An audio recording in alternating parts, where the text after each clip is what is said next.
Good evening, everybody. Welcome to another edition of Scotland at 7. This time, coronavirus special with myself and Chris McCusker in the studio tonight. Good evening, Chris. How are we doing, Gordon? Time we had that elbow bump. Yeah. All right, welcome back to the studio, Chris. So, as of 2 p.m. today in Scotland, there have been a total of 4,895 Scottish tests concluded. And of these, 4,724 tests were confirmed negative. 171 tests were positive. To date, there has been one patient in Scotland who has died from complications caused by the coronavirus COVID-19 infection. The UK figures, including Scotland, report that 44,000 people have been tested, of which 42,562 were confirmed negative and 1,543 were confirmed as positive. 35 patients who were tested positive for COVID-19 have sadly died from their illness. So this is the grand tally for today, Chris, so far. Yeah. And of course, yesterday we saw the first patient in Scotland to die from complications. I beg your pardon, sorry, it was Friday, but it's certainly the first patient in Scotland to pass away from this. Yeah. It's I hate to sound negative. It's hard to sound anything else at the moment, isn't it? But I think it's going to get worse before it gets better. I think that's the general consensus from the medics as well, that it will get considerably worse. Yeah, well, they're constantly talking about the fact that we're just starting on the curve. Yeah. But they don't tell you, are we at the 11 o'clock position or are we at the 7 o'clock position? There have been varying reports. The British advisors, medical advisors, have been saying something and other experts have been saying something else, but the general consensus appears to be that the current outbreak in the UK generally will peak sometime around May to June. So we're looking at the early summer for the maximum number of cases so far. Now, it's affecting everybody, isn't it? Just about everyone is affected to some degree. I mean, I found myself deciding whether or not to pay for the summer holiday in the next few weeks. We've put a down payment on a holiday. Do we go through with this? We're not going abroad this year. We don't want to. Well, your choices are limited. But the other thing is, we don't want a British or Scottish company to go under because we have, cancelled our holiday with them. So it's very difficult for people to know what's best to do at the moment. Yeah, an awful lot of people, you see it on social media. People are asking, a general post of, should I or what if and. It's very much up in the air, and as you quite rightly point out, you don't want to rob, Scottish business or British business any revenue, but with the same token, you obviously have to potentially watch your own money at this moment in time. The likes of people who are self-employed, people who are on a low income, they have to be very, very mindful, because money is narrowing. Well, we've also been hearing at least anecdotal evidence that food banks are running low in stocks now, as the amount of food that's being given from supermarkets has vastly reduced down to less than half. Although I have to praise Tesco at Parkhead Forge, and I'm no lover of Tesco, folks, but the staff there, Alison Thulis put a post out today said that they had contributed greatly to the Glasgow Southwest. Well, of course, this current disaster crosses all party boundaries. Well, of course it does. Yes, it makes party politics seem pathetic. Yeah. But they are. It has to be pointed out that they are pulling out the stops. And my cousin actually works at the Parkhead Forge, and she said that although she's witnessing an awful lot of bizarre scenes, she is still seeing people putting stuff into the it affects food bank. collection bin. Yeah, we'll come back to the shopping aspects later on. I mean, I honestly, today, in the course of business today, I went to go to a cash machine inside a petrol station. And when I got there, I thought there was somebody using it, but it was actually a member of staff cleaning it. Yeah. You know, and I'd never seen them do that before in my life. No, but no, you'd no. Well, imagine that such machines must be alive with bacteria anyway, from being touched by so many people. Well, I think, you know, people have to be a wee bit more fastidious in their day-to-day practices. I know that tonight when I came into the studio, I was invited to wash my hands before I came in. Oh, you didn't have to paddle through a foot bath at least. No, but you know, so it's not foot and mouth yet. Yeah, but people are changing their habits and changing their practices and trying to adopt best practice where possible. Well, I mean, I've been in a hospital all day today visiting my brother. Yeah, I understand. So, he's not got the virus. It's a totally unrelated thing. But it's hand sanitizers everywhere you go. Yeah. Well, according to the latest reports, the government is now advising people to limit their social contact. Those most at risk are strongly advised to reduce unnecessary contact. To slow the spread of COVID-19 coronavirus, the general public are being asked to stay at home as much as possible and to avoid unnecessary social contact. People over 70 and those who have a high risk or underlying health conditions are being strongly advised to stay at home as much as possible, as well, and also to significantly reduce unnecessary social contact. The advice is that people should minimise social contact by avoiding crowded areas and large gatherings, including religious congregations and smaller gatherings such as restaurants, pubs, bars, clubs, cinemas and gyms. Avoid the use of public transport as much as possible. Work from home where possible. Follow the latest health and travel advice and follow basic hygiene precautions such as washing hands frequently, not touching their face, and covering your nose and mouth with a tissue when coughing or sneezing. People showing symptoms suggestive of coronavirus should stay at home for 7 days and only contact NHS 111 or their local GP if the symptoms worsen during that period. Members of a household where someone has suspected symptoms should stay at home for 14 days. This package of necessary measures comes into force with immediate effect. Schools will remain open for the time being. However, this decision will be consistently monitored and reviewed depending on the spread of the infection. Those who cannot work from home should continue to go to work unless advised by their employer or if they display symptoms. These measures will be kept under constant review as we try to slow down the spread of the infection. The First Minister, Nicola Sturgeon, said life as we know it will change in the coming weeks and months, but our goal is to protect lives. We are facing an unprecedented situation that will require major societal change if we are to protect people, especially those most at risk, and our NHS. The package of measures we are announcing today is based on scientific and clinical advice. While it will cause some disruption and be difficult for us all, it will help us to prepare for the virus and protect ourselves and each other in the long run. We need your help to slow the spread of the infection, and that is why we're advising everyone in Scotland to restrict their social contact and to stay at home as much as possible. We are strongly advising those who are over 70 or have an underlying health condition to stay at home.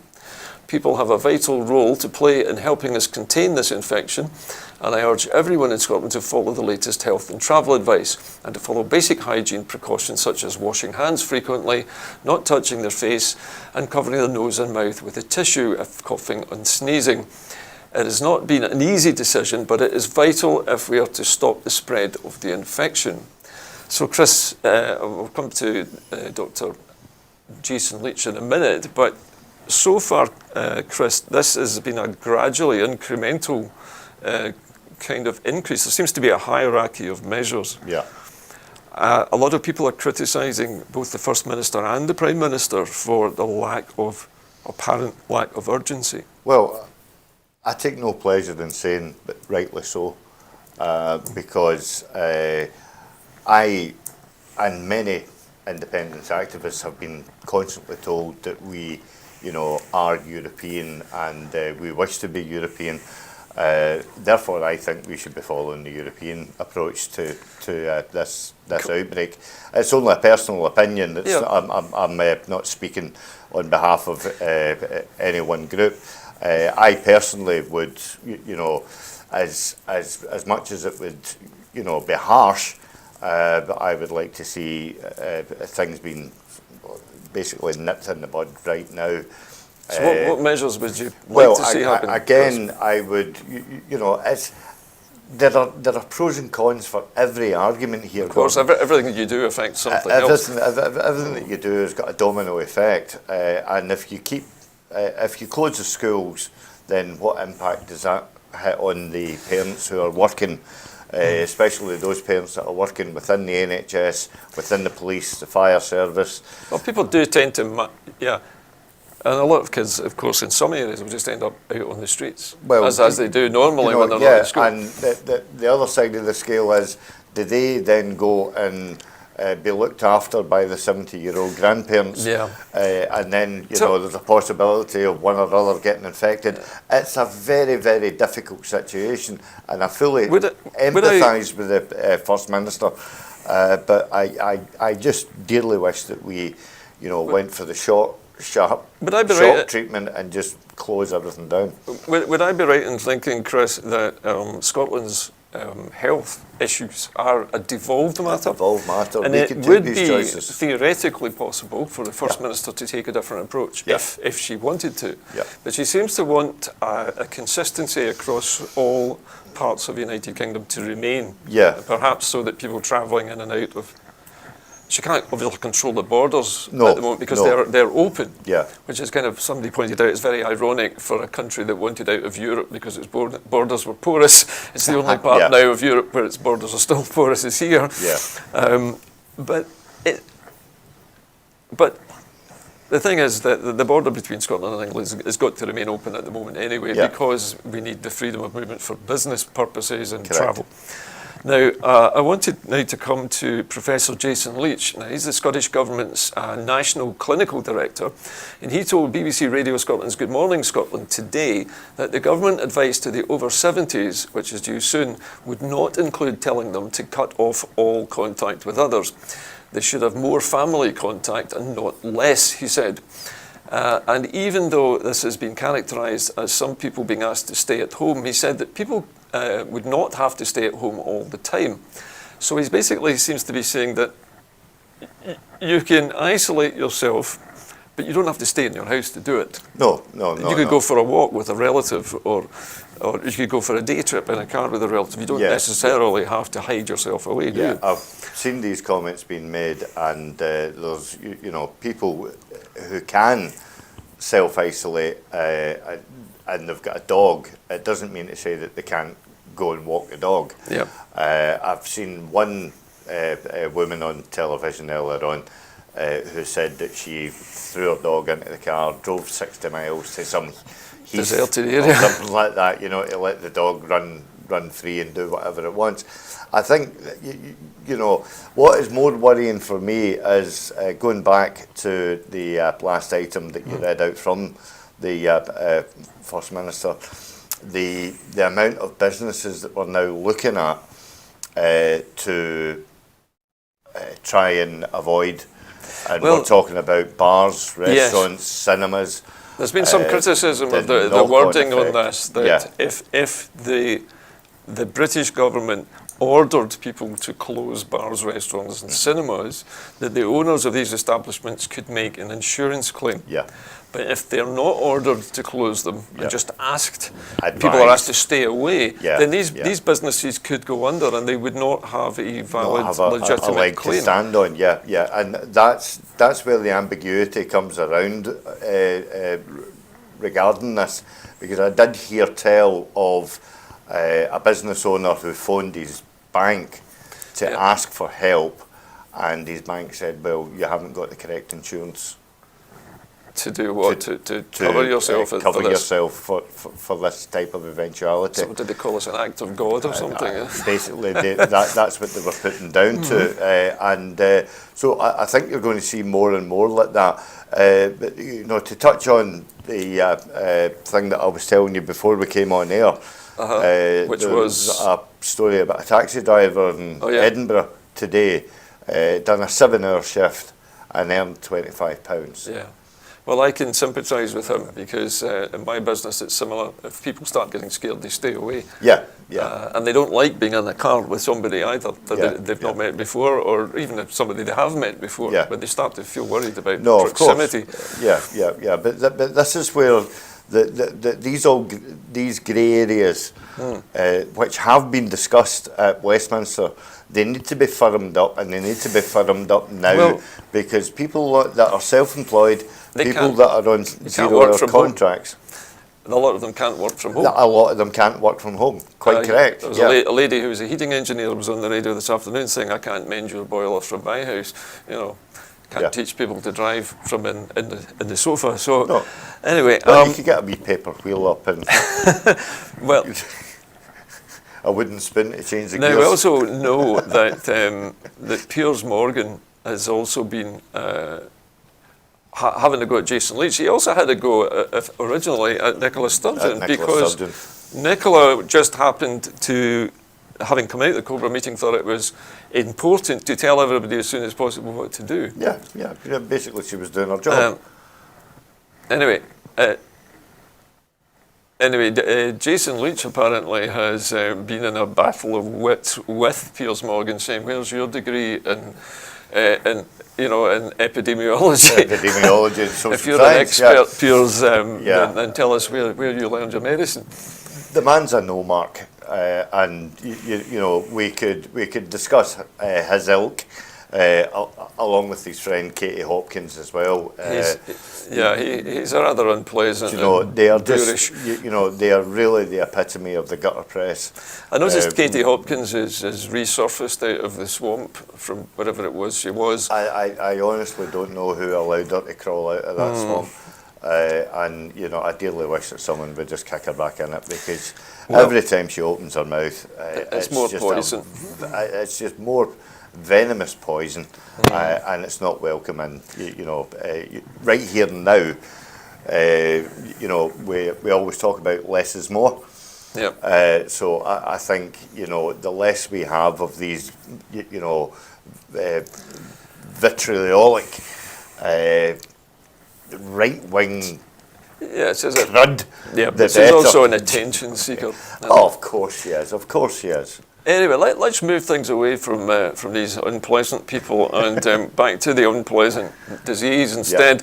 Now, the WHO, the World Health Organization's chief coronavirus, chief of virology, has said test. These are the watchwords from the WHO. The World Health Organization called on all countries on Monday to ramp up their testing programs as the best way to slow the advance of the coronavirus pandemic. We have a simple message to all countries: test. WHO Director General Tedros Adhanom Ghebreyesus told a press conference in Geneva, all countries should be able to test all suspected cases. They cannot fight this pandemic blindfolded, he added. In the United States, the Trump administration had come under fire from critics for what they say has been slow gearing up for testing of the new virus. The US Vice President, Mike Pence, promised on Sunday that Americans would have access in the days ahead to more than 2,000 laboratories capable of processing tests.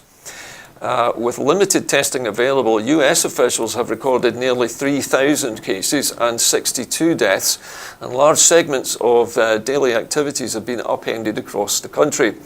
Without testing, cases could not be isolated and the chain of infection would not be broken, Tedros has said. Even countries with advanced health systems have struggled to cope with the outbreak, Tedros said, adding that he was deeply concerned about the effects on low-income countries where people already struggled with malnutrition and other health problems. The strategy to contain the disease by finding people with infections and rapidly isolating them is still the best approach, said the WHO chief. It had shown positive effects in China, South Korea and Singapore, he added. Meanwhile, Tedros said that he was cheered by the response from governments coming forward with funding to fight the outbreak. It's not just the funding, it is the human spirit which we see that is fighting this virus. And that is coming more strongly, he added. I am really encouraged in the last week or so with the solid level of solidarity I see. Now, for me, Chris, the standout sentence in this last piece was the bizarre approach of the United States to this disease, which of course has a completely privatised healthcare system with a minimal sort of catch net for the poorest people who don't have health insurance. But it doesn't cover testing for a pandemic. And in fact, they don't seem to really have been ready for this at all. No, well... in fact, they don't have any kind of plan in place for it, it seems. Well, sorry, we are talking about America here. Indeed, yes. Sorry, I was getting mixed up because the UK and America are very similar in this approach. So I was getting a bit confused as to what you were talking about there. It does seem very slow for someone who reckons he's a business mogul not to be on the front foot. But there is a problem, though, with the American health system, which is unlike our healthcare system, which even though we have devolved administrative control over our health services, we have a central control framework within the whole health service for the UK, which can all act together. And we've seen this happening this week. In fact, what the First Minister has been saying today is virtually an echo of what's being said in other parts of the United Kingdom. So we have the advantage of a joined-up healthcare system, which can act together, whereas the Americans have this fragmented thing, which is all paid for by insurance companies. Correct. And is vastly expensive. So only wealthy people can actually afford to get the test, it seems. And even then, there's a long queue for it. It is, and it goes back to the break in class systems and society. Where you have the upper echelons who can afford to pay for everything. You have people who pay every month towards their hospital credit, shall we say, and then there's the people who just can't afford any healthcare whatsoever, and they have to pay for it as and when. Sorry, Chris, sorry to interrupt. Just hearing that Jean Freeman has announced an increase in testing in Scotland over the weekend. Excellent. And strangely, the British government is following suit. Thought that might make you smile in the midst of this. Now, another little piece of news that came out today is the BBC, the bastion of British decency, has postponed ending the free TV licence for over 75s by at least 2 months. Oh, that's awful big of them. So they've decided 2 months that they're giving the pensioners to get well. 2 months. 2 months of grace, and then if you're over 70 and you don't pay your licence, we're going to take you to court. Well, you're going to be over 75, remember? Yeah. But you may be coughing and spluttering on that journey, but you will get huckled into that court. You will be shamed, and you will be ordered to pay a fine. Well, also in today's news, the European Union's executive on Monday proposed a 30-day ban on incoming travel to the bloc for foreigners to battle the spread of coronavirus. The less travel, the more that we can contain the virus. Therefore, I propose to the heads of state and government to introduce temporary restriction on non-essential travel to the EU, said the European Commission Chief Ursula von der Leyen. These travel restrictions should be in place for an initial period of 30 days, but can be prolonged as necessary. She said the exemptions would include long-term EU residents, family members of EU nationals, diplomats, doctors, researchers working on containing the health crisis, I beg your pardon. An EU official said that the ban would cover 30 countries, all EU member states but Ireland, as well as the 4 non-EU countries that sit within the bloc in the Schengen open border zone. Ireland and the UK are encouraged to align, the official said. Ireland is not a member of Schengen and Britain left the EU in January. EU leaders will discuss the proposal on video conference on Tuesday. So far, the EU has found it hard to come up with a coherent answer to the health emergency, and some countries have imposed unilateral border controls. The Commission says that agreeing to this proposal would then make all intra-Schengen restrictions no longer necessary, a second EU official said. A third EU official said that the bloc was trying to regain the initiative after the epidemic exposed divisions amongst member states. We do know the threat is already inside, and the threat is not coming from the outside anymore. It's more about political messaging, the person said, on condition of anonymity. Earlier in the day, the Commission warned the EU countries not to impair food and medicine supply lines as they impose border restrictions in the drive to curb the spread of the virus. This strikes me, Chris, of the tail wagging the dog a bit here. This is certain European countries taking unilateral action to close their borders, and the European Union now being forced to sort of catch up with this and come up with a strategy. Yeah. I mean, earlier on, I was advocating for Scotland to follow the European model. I must point out that every model that has been flawed, whether it's Europe, whether it's Britain, or whether it's America, it seems to be flawed in some way, shape, or form, because these countries have been caught on the back foot.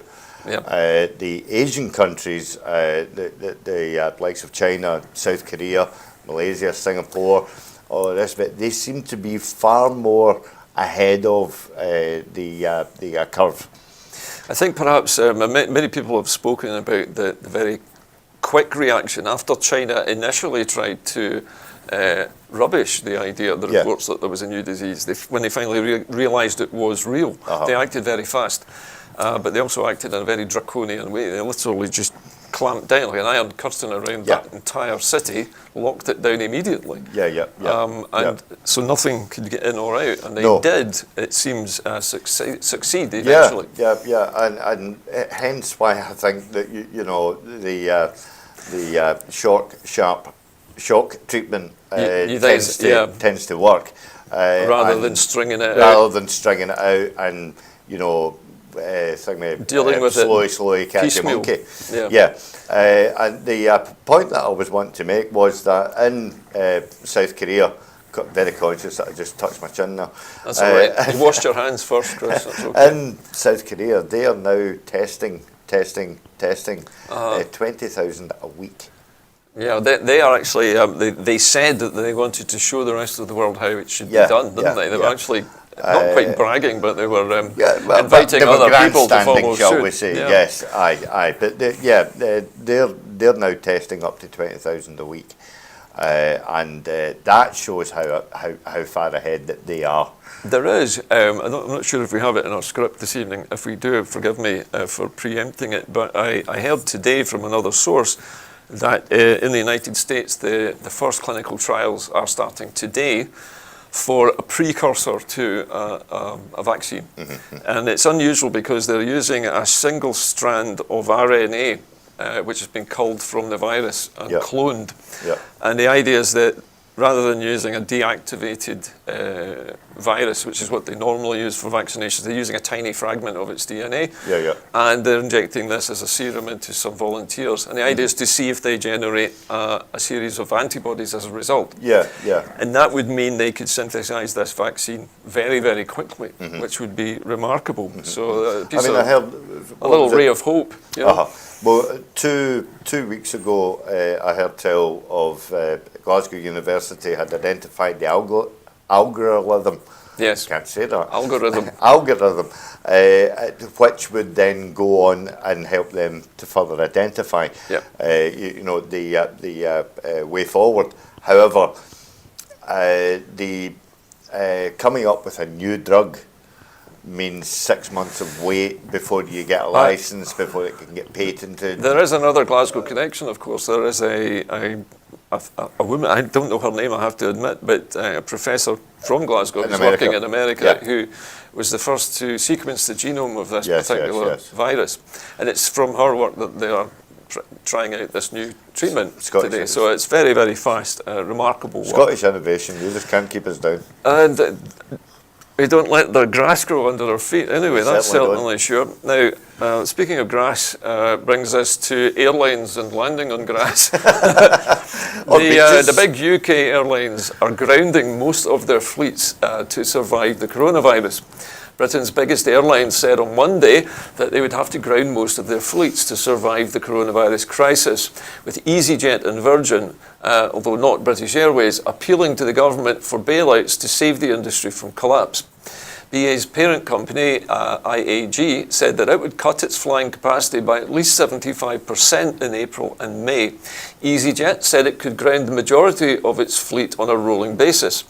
And Virgin Atlantic said it would park up to 85% of its fleet during April and was asking its staff to take up to 8 weeks of unpaid leave over the next 3 months to avert any job losses. Shares in British Airways owner IAG plunged to 27%, while EasyJet tumbled by 18%. IAG's boss, Willie Walsh, announced that he was putting off plans to retire. Poor man, he's having to come out of retirement. Virgin Atlantic, owned by Richard Branson, and US airline Delta, is not listed. Britain said it was engaging with aviation leaders over support for the industry. HMRC, the UK's Treasury, is ready to help businesses, including airlines, experiencing temporary financial difficulties due to the coronavirus, a spokesman for Prime Minister Boris Johnson said on Monday. EasyJet called for access to finance to help with liquidity crunches, the suspension of passenger taxes and air traffic charges, and longer relaxation of airport slot rules. European aviation faces a precarious future, and it's clear that coordinated government backing will be required to ensure the industry survives, EasyJet CEO Johan Lundgren said in a statement. Virgin Atlantic asked for the government to provide up to £7.5 billion in emergency credit facilities, which it said would stop credit card processors from withholding customer payments. IAG, which owns Spain's Iberia and Vueling and Ireland's Aer Lingus, as well as British Airways, said it had not asked for state aid. Its boss, in Walsh, has long opposed government support for airlines. I think individual airlines have been approaching governments looking for state aid. We have not done so, he said, adding that the group would, however, accept any general facilities provided to all companies which would benefit employees. Both EasyJet and IAG said they had a strong balance sheet, and Citibank research showed that EasyJet and IAG would still have much lower net debt to EBITDA ratios than the European rivals Air France, KLM and Lufthansa after a simulated 3-month shutdown. IAG said it had total liquidity of €9.3 billion, while EasyJet said it had £1.6 billion of cash plus an undrawn $500 million revolving credit facility. Both airlines said they could not provide profit guidance for their current financial years. IAG also detailed cost cuts, including a freeze in discretionary spending, working hours reductions, and temporary suspension of employment contracts. Walsh told investors that 2021 capacity was likely to be lower than currently planned, and that the crisis would accelerate the permanent retirement of dozens of aircraft, including BA's 747s and Iberia's A340s. So, Chris, this is a subject which is really right up your street as a man who works right up my runway, right up your taxiway. This one, Chris. What do we make of this? It sounds like there's a variety of different attitudes among the airline bosses to this. There is.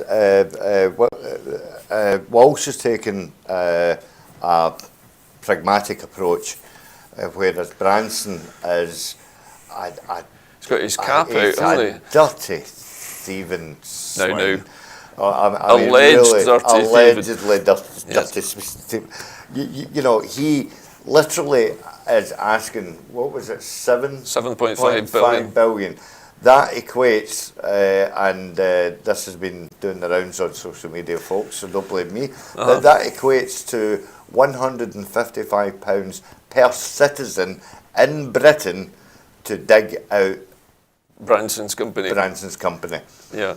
And which he could easily find down behind the back of the sofa.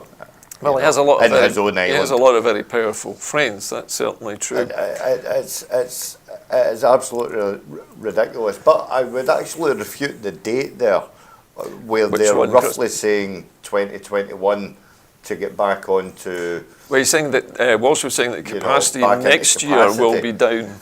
Yeah, but at the moment, what we have to understand here is that there is a significant tailback in flights in Britain. We are looking at roughly about 10%. As at the moment, you 10% operational at this moment in time. Is this the reduction in flights the currently? actual reduction in flights at this moment in time. My friend got one of the last flights out of Scotland to Lanzarote on Saturday afternoon. Somebody can get back again. Well, she's not that bothered about when she gets back, to be fair. She has Spanish citizenship, so it's not an issue. Okay. But every company, and you've listed them from Lufthansa to the parent company of IAG, which owns British Airways. Even if you look to KLM and Air France, they are all scaling back their operations massively. They have to, because I mean they must, you know, with people cancelling their bookings, not flying. There is nowhere for these planes to take anybody, you know, and they're not going to fill the planes, so it's not worth taking off. The other point that has to be made, which was brought up in that piece, is that the whole approach to aircraft and how it's treated. And we're not talking about the cabin crew here, we're talking about the actual aircraft. You know, I mean, Heathrow, Gatwick, Glasgow, Edinburgh, all the major airports charge for slot time. You have to pay for the slot time. And that's why aircraft have got a certain amount of time to turn their aircraft round. If that aircraft doesn't leave in that slot time, it gets charged. Okay. So it's a bit like when you park and... So the airlines are making their money in parking fees almost. I understand. Okay. I've just heard actually in my earpiece that Loganair has cancelled flights to Edinburgh Airport. Sorry, the Wick to Edinburgh service. I beg your pardon, just hearing that in my ear. Okay, our next story is also related to the coronavirus. What a surprise. And this time it's MPs calling on social media chief executives to tackle disinformation. SNP MP Stuart MacDonald has today written to the chief executives of leading social media companies to step up efforts to identify and robustly tackle disinformation regarding COVID-19. In a letter to Twitter, Facebook and Google, the MP for Glasgow South has called on the companies to enable better reporting mechanisms for users, as well as guidance for the public to better help identify misinformation and disinformation regarding the coronavirus. In commenting, Stuart MacDonald MP said, social media platforms are crucial in ensuring the flow of public health guidance, which is often changing rapidly, and making sure that people are as up to date as possible. I have written to the chief executives of Twitter, Facebook and Google, calling on them to enable better reporting mechanisms for users, as well as simple guidance for the public to help better identify misinformation and disinformation. Now, I think the difference between these two things is important to emphasise. Misinformation is accidental bad information, isn't it? Whereas disinformation is deliberately confusing or misleading information. The other two differences here we have to point out. This is Stuart Malcolm MacDonald and not Stuart C. MacDonald. Okay. I take it that's a very important distinction to make, Chris. Okay. We have to know which MP that we're talking about. Glasgow South. Stuart Malcolm is Glasgow South, near my patch.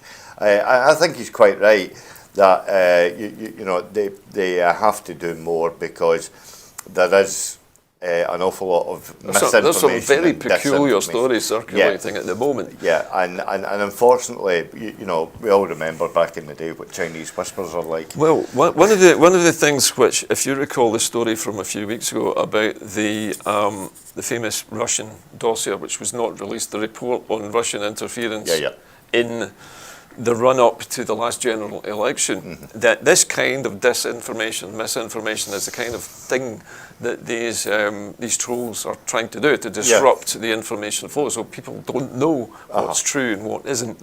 And this is actually a a form of cyber warfare. It is. Can confuse your opponent. It is, yeah. And I don't think that we're quite talking on the scales of the 77th Brigade. Maybe not. Just people with daft Maybe not, but conspiracy just theories. people, yeah. You know, I mean, somebody, and we've seen this before, you know, people innocently clicking on something that they like, is appealing to their eyes, and they think, oh, I can tune into that. And hey-ho, before you know it, they've copied, clicked and pasted, they've put it out there on social And it media, gets shared. and then somebody said, okay, where's the source? There isn't You one. know, what is the evidence to back this up? Yeah. And you know, and that's the typical pitfall for a keyboard warrior. I was just going to quote the rest of the statement from Stuart MacDonald MP, and he just says here that it's vital that social media companies make sure during the coronavirus crisis that their platforms are not weaponized to spread false information which could endanger lives or cause panic and alarm. Yeah. So there obviously is a worry here among our elected representatives that somebody somewhere who doesn't mean us any good would take advantage of social media to spread alarm and fake stories. I don't mean to, you know. Do you think this is over egging the pudding? Do you think this is too much? And you know, as a chef, I'd never over egg my puddings. But the point that I was trying to make, but I think what Stuart is trying to make as well, although he's doing it very cleverly, is that we have already seen what the right-wing media can do with, you know, bizarre information. You know, if you look back at 2014 and see some of the stupid information that was put out, you have to join the euro. Oh, yes. There will be a border at Berwick and guards on the turrets. And, that's right. And your children will be foreigners. All that, all that mince, which has been completely debunked. I think that he is, you know, in a safe way, he's basically saying, I think that's where you're sort of like looking at, you know. Yep. Well, there is obviously a great deal of information coming out of social media at the moment. And you often hear people who have a particular interest in things like cannabis, who claim that cannabis can cure virtually everything. Oh, yeah. Probably including coronavirus. My favourite one, actually, which was not fake, interestingly, although it sounded like it might be, was the fact that soap was more effective than alcohol on coronavirus. That has actually proved to be factual. Aye. So I see you're holding a piece of paper here, Chris. Yeah, so some news just in. From the newsroom. Okay, so something coming from the UK supermarket saying that they may cut services to stay open as the coronavirus spreads. Britain's major supermarkets are working on plans to streamline their operations by cutting cafes, counters and other services to enable a depleted workforce to maintain basic provisions during a coronavirus outbreak, the industry sources told Reuters. The country's supermarket sector, including the market leader Tesco, Sainsbury's, Asda and Morrison's, have struggled for more than a week to keep the shelves stocked as shoppers panic buy items such as dried pasta, canned food, toilet rolls and hand sanitizer. Shop bosses have said that trading levels have been close to those seen in the pre-Christmas rush. And I honestly, I don't know when I've ever seen people queuing in a street with shopping trolleys in a line going into the supermarket car park. I saw that, yeah. I saw that today online. I heard actually I think it was the boss of, or he's now the boss of the British Retail Consortium, I think he is. And what he was saying was that all of the major leaders of the major supermarkets have been to the same seminars on what to do in the event of a pandemic.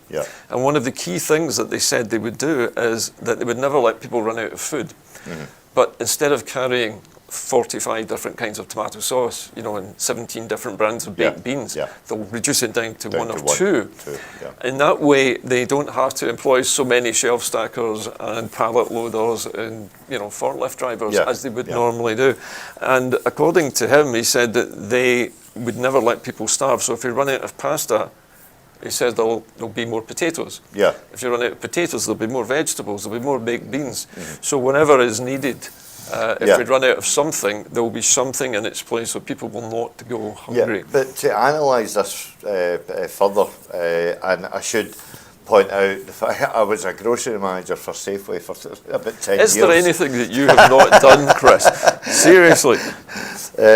Honestly, I worked on the night shift with Safeway, and also done space planning when I worked out of Warrington. Right. That's nothing to do with going into space. It's just to do with space planning is basically where to put stuff, arranging the shelves in a decorative fashion. But yeah, so I mean, the analysis that you have to look into this is the actual wider supply chain. And at the moment, I think I read a report out from the government saying that there is no food crisis. And I'll just reiterate that, folks, there is no food crisis. No, there's plenty of food. There's plenty of food. Lots of it. But you just don't need to buy lots of it at this moment in time. The problem is that all the trucks that you see standing outside Asda and Tesco, Aldi's, and there are other supermarkets, they're all guided by tachographs. Yep. And drivers are only allowed to drive for X amount of hours at X amount of time. Yep.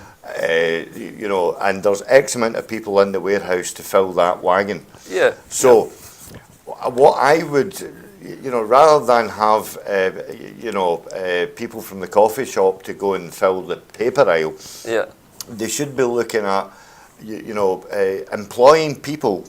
Because there is, an employment market out there in Britain, so we keep getting told. Employ people to A, drive the trucks, but B, also employ more people in the supply chain to fill the trucks.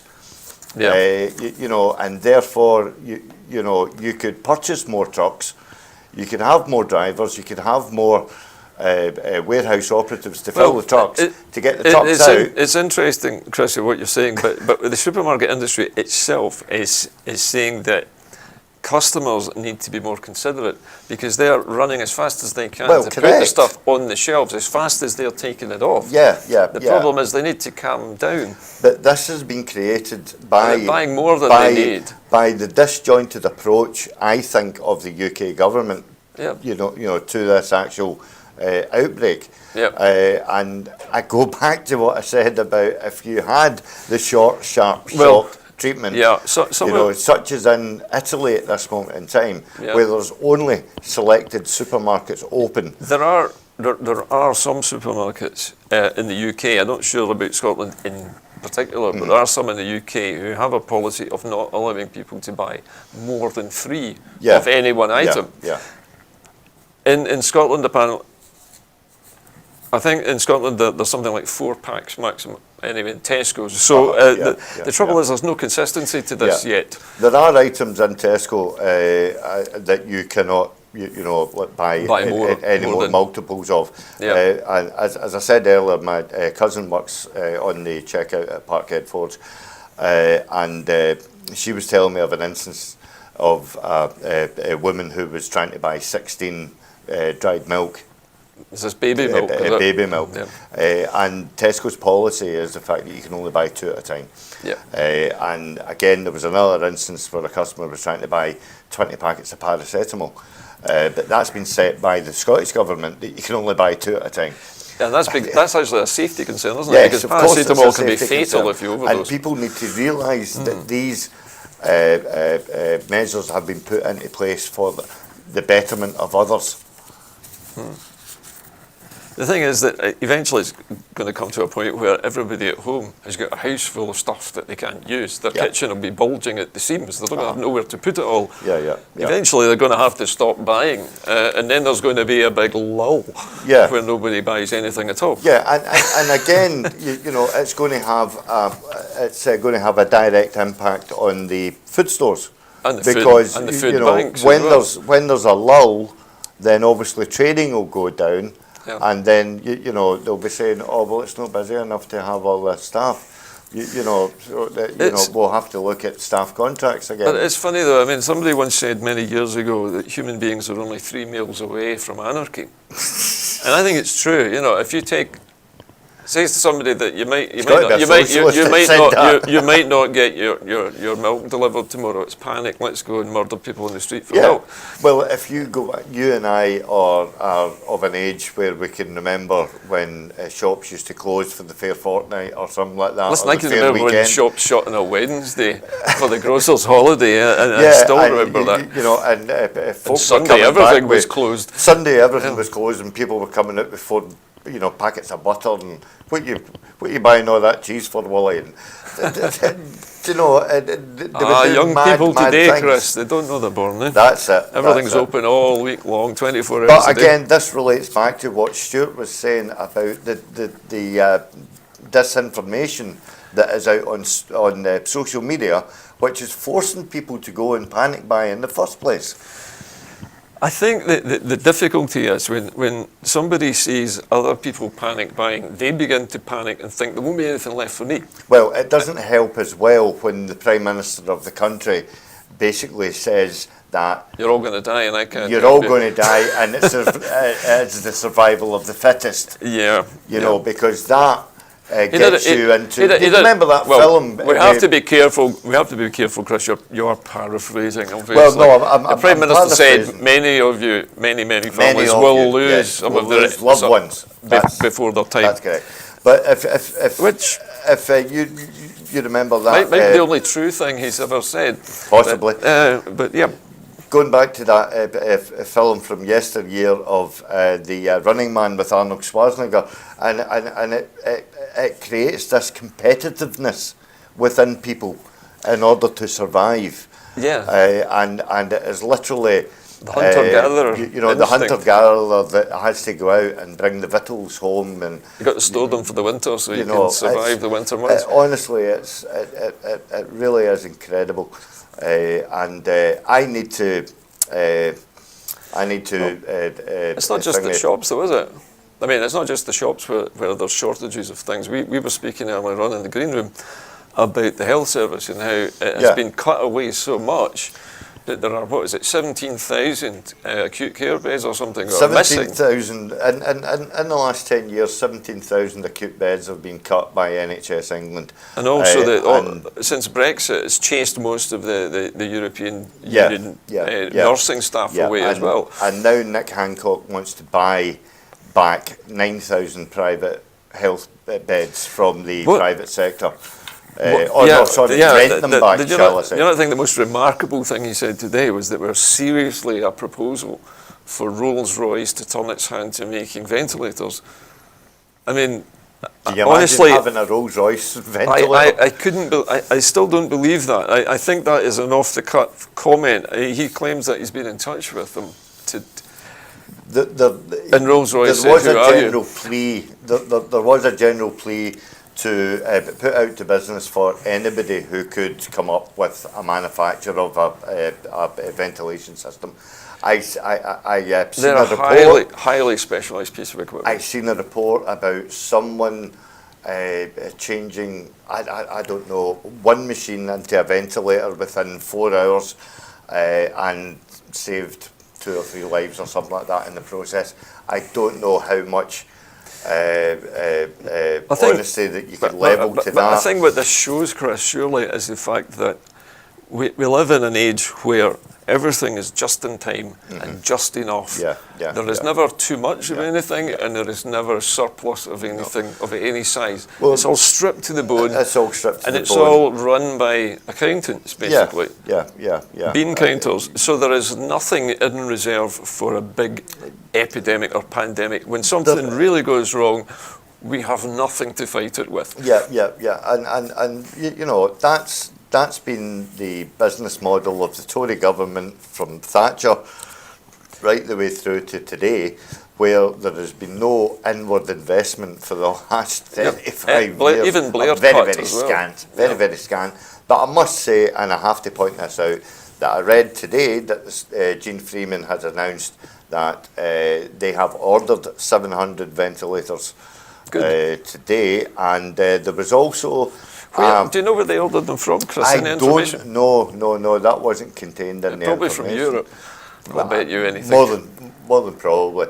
But there was also, and governments are asking people to try and be as innovative as possible. Chris, if Gene Freeman has ordered 700 ventilators, and we've got Matt Hancock going on a begging trip to Rolls-Royce to get them to make them, surely there's something wrong with Matt Hancock if he doesn't know where to go to buy a ventilator machine. Well, Gene Freeman obviously knows who makes them. Phelan Grayling didn't know where to get the ferries, so... It seems to be a characteristic of our current British government. The other thing that I wanted to mention... doesn't seem to know what it's doing. The other thing that I wanted to mention, Gordon, was that there's a gin company up in Bankery that has now turned its hand to producing hand washing.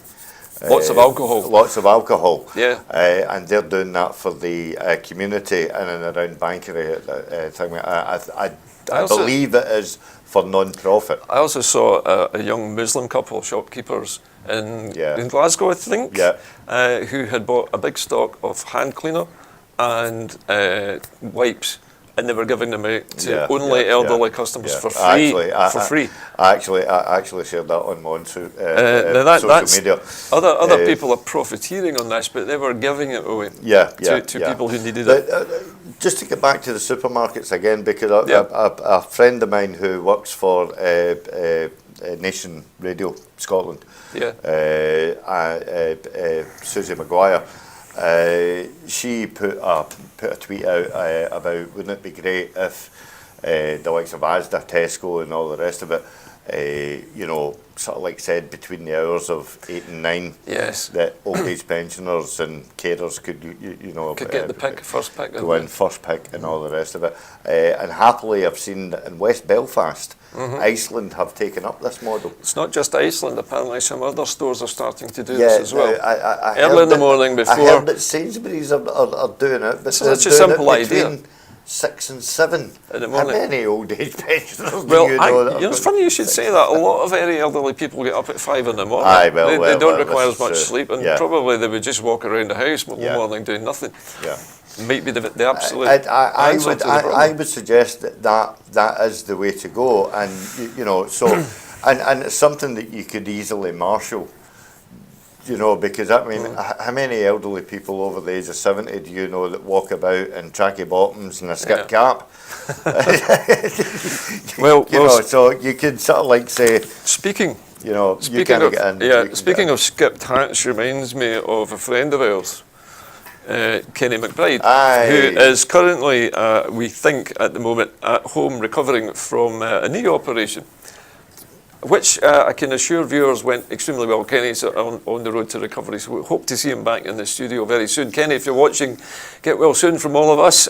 We need you back here as soon as possible because the workload's getting too great. And also to Sam as well, who is, we think, ill with flu, but nobody's quite sure whether it hasn't been confirmed. We are told that it's coronavirus, so it's a suspected case. We're waiting to hear if... that's not so good. She's self-isolating. She's pretty ill, the poor soul, and we wish her all the best as well. So get well soon. And that's basically about it from us tonight, Chris. We're just coming up to the end of the show. This is the first time we've ever done a show which has only been about one single subject. The coronavirus special. But we have managed to talk about quite a lot, between Trump and Europe and Britain. It looks like this coronavirus is probably going to peak in the beginning of the summer, so we should probably be doing a few more of these shows, I'm afraid. Anyway, that's about it from us tonight. As usual at this time in the programme, it's my duty to ask you if you wish to become a supporter of Broadcasting Scotland and Scotland at 7, you can do so by following the instructions at the bottom of the screen now, by going to broadcastingscotland.scot/register, and those of you who may also wish just to make a single donation can also do the same thing. Some people may be experiencing financial difficulties at the moment, so we appreciate that not everybody can afford to give much, but we appreciate everything that we get. But we really do appreciate it if you can afford to help us. In the meantime, remember that all of our programmes are free to air. then you will not have to watch adverts or pay a BBC license fee to watch our content. That's about it from me and Chris tonight. I'll be back again on Thursday with another edition of Scotland at 7. Who knows, we might be talking about something else other than the coronavirus, Chris. Here's hoping. But in the meantime, from Chris and myself and from all the crew here at Scotland at 7, a very good night to you all. Good night.